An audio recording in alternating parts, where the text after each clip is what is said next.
This is my messy work table where I'm now pursuing my new hobby of making electric radio controlled foamy airplanes, scratch-built foamies as they're called. I'm using currently pre-existing glider kits sold to kids and having fun modifying them. This one here up against the wall is the completed one, the one that Dino and I made over a couple months with the electric motor in place.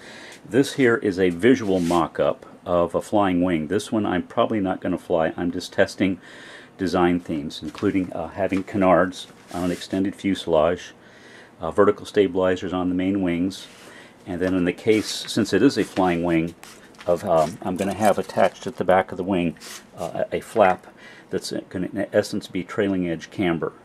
I'm going to try to devise a hinge using drinking straws that will make it basically be somewhat upright positioned by default, which is required on all flying wings. I'm going to have fun using this beat up old plane to test the concepts. I've now bought several more Flying Eagles kits online. Here's the fuselage of one, and this is going to become the actual basis of the flying wing. This one arrived in the mail with the tail broken off, which I can actually adapt to. I'm going to sever the tail back to pretty much duplicate that shape. It's going to be a rear-mounted motor, a brushless electric motor like on the first plane here. One of those remarkable high torque electric motors. What I'm considering doing with this flying wing is two versions.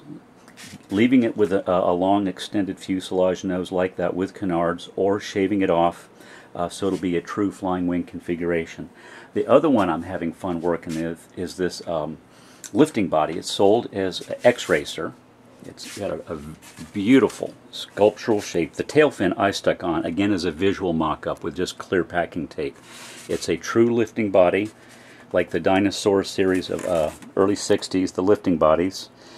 This one arrived in the mail badly damaged, so I went ahead and glued the broken pieces back on just to again experiment with mainly visual themes. The first thing I did was add that vertical stabilizer, mainly for looks, but also I think it'll help it fly better, and that's where the rudder will be attached once I learn how to work with servos. When I tossed it, once I repaired it in my neighbor's lawn, in the absence of a vertical stabilizer, it seemed really quite unstable. So I put this one on mainly for visuals, but I think once I actually commit to flight, it's going to help it. What I'm also thinking of doing is this lip here. Seems to me it could be a very good place to add canard wings to help keep the nose up. And I keep picturing small canard wings with a lifting true airfoil lifting shape instead of just flat fin sticking out. I love the fact that this thing is so sculptural. I think they did a very good job of sculpting one piece of foam into an aerodynamically correct form. This one I also am almost for sure I want to be rear prop driven. I think I'm going to have to probably get a smaller motor and a smaller propeller since it's so much more petite of a plane than the big glider that we made. I'm loving my new hobby. I'd never heard of brushless electric motors until Dino and I started doing this together. They're remarkably cheap. I think this motor here, I think I paid $8 plus shipping.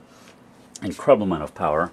I'm going to have to stockpile servos, etc. to start using on these other planes. And the fun again of this lifting body is where am I going to put the ailerons. Part of me says to go ahead and cut out the back section of the wing right there and make an aileron there. Part of me says to extend an aileron behind it, but I'm now leaning more and more towards the idea of having the aileron extend off from this last portion of the wing, or maybe even the wing tip, which extends downward somewhat. But it's really fun free associating with these pre-existing forms.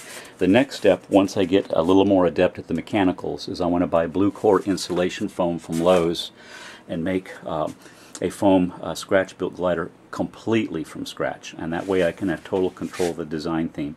But in the meantime, modifying these kids' toys is fun as hell. They're cheap. The X-Racer was $8 plus shipping. The Flying Eagles were, I believe, $11 plus shipping.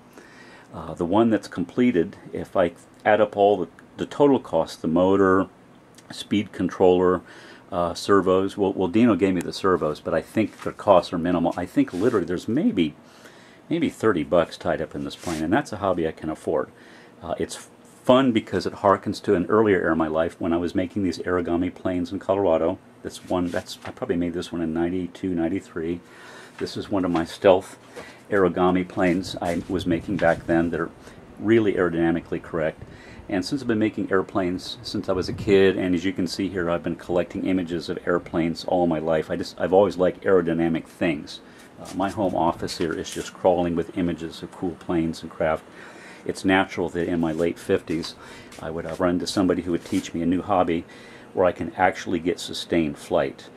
The trick now for me is to learn how to launch and then to understand better the mechanicals. But I wanted to share with folks this new hobby and the current progress of things. And once I have a completed or semi-completed model, either the flying wing or the lifting body, I'll shoot another clip and share it with you folks. Have a good one. Bye-bye.